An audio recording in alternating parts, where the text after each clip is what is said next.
Le secret de la lanterne d'argent. Chapitre 1. La lumière dans la nuit. C'était une nuit calme.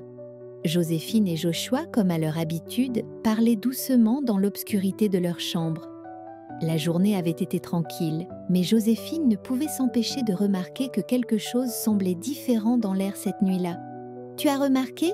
chuchota-t-elle. « Quoi ?» répondit Joshua en jouant avec la lumière de sa lampe torche. « On dirait que le jardin est plus lumineux que d'habitude. Regarde par la fenêtre. » Joshua se pencha à son tour. Là, au milieu de leur jardin, une étrange lumière argentée semblait danser parmi les branches du grand chêne. « C'est bizarre, ce n'est pas une lampe et ce n'est sûrement pas un animal, » murmura Joshua, fasciné. « On va voir, » lança Joséphine en attrapant son manteau. Les deux enfants descendirent en silence et sortirent dans la fraîcheur de la nuit. La lumière provenait d'une lanterne suspendue dans le chêne. Elle brillait d'un éclat doux mais hypnotisant et semblait presque vivante. Joshua tendit la main pour l'examiner de plus près, mais à peine l'avait-il touchée qu'une voix, faible et tremblante, s'éleva de l'intérieur. « À l'aide, s'il vous plaît, venez vite !» Ils échangèrent un regard stupéfait. Était-ce un rêve ? Ou la lanterne était-elle réellement en train de leur parler ? Chapitre 2. Une porte vers un autre monde. La lanterne semblait les appeler, et les enfants ne purent résister à la curiosité. Tout à coup, une petite porte dorée apparut sur sa surface scintillante. Joséphine posa sa main dessus, et la porte s'ouvrit dans un éclat de lumière. Avant qu'ils ne puissent réagir, ils furent aspirés à l'intérieur.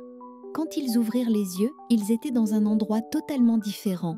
Le ciel au-dessus d'eux était constellé d'étoiles argentées, et tout autour, des collines ondulantes s'étendaient, parsemées de fleurs lumineuses et d'arbres aux feuilles scintillantes. « Joshua, c'est incroyable, où sommes-nous ?» murmura Joséphine. Une petite créature lumineuse, ressemblant à une étoile avec des ailes, s'approcha d'eux. « Bienvenue, enfants, vous êtes dans le monde d'argent.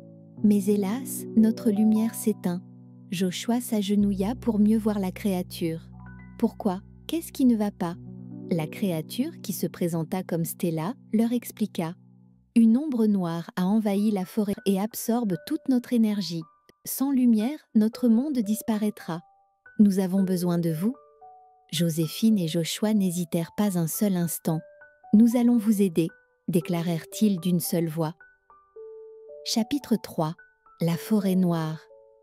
Guidés par Stella, ils arrivèrent à l'entrée de la forêt noire. Les arbres y étaient tordus et sombres, et une brume épaisse flottait au sol. Chaque bruit semblait amplifié, et des murmures inquiétants résonnaient autour d'eux. « Joséphine, on peut toujours faire demi-tour, non ?» plaisanta Joshua pour détendre l'atmosphère. « Arrête ça, Joshua, je suis déjà assez nerveuse, » répondit-elle en serrant la main de son frère. Alors qu'ils progressaient, une ombre immense apparut devant eux, mouvante et menaçante. Elle semblait faite de brume et de noirceur. Une voix grave s'éleva. « Vous n'avez rien à faire ici, petits humains. Retournez d'où vous venez. » Mais Joshua, serrant la main de Joséphine, répliqua. « Nous ne partirons pas. Nous sommes venus ramener la lumière. » L'ombre éclata de rire. « Vous pensez pouvoir me vaincre ? Regardez autour de vous. La lumière faiblit.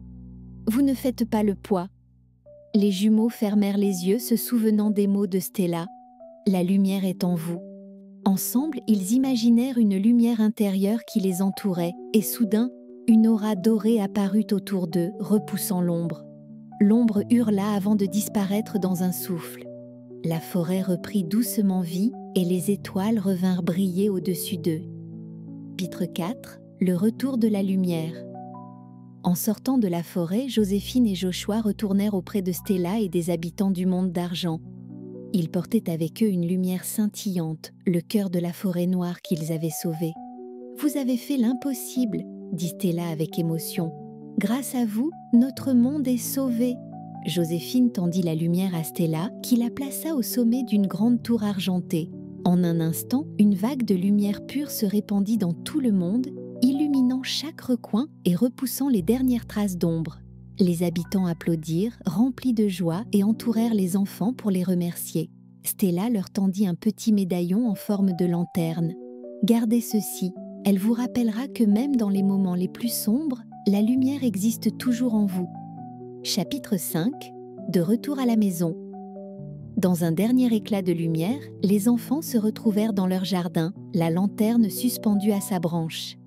Elle était éteinte, mais semblait briller doucement sous la lumière de la lune. Joséphine regarda le médaillon en forme de lanterne qu'elle tenait dans sa main. « C'était incroyable !» Joshua hocha la tête, le regard brillant. « Oui, et on a appris quelque chose d'important. Il y a toujours de la lumière, même dans l'obscurité. » De retour dans leur chambre et après un gros câlin, Joséphine et Joshua s'endormirent des étoiles plein les yeux et des rêves plein la tête, heureux d'avoir vécu cette aventure et impatients d'en revivre une autre demain.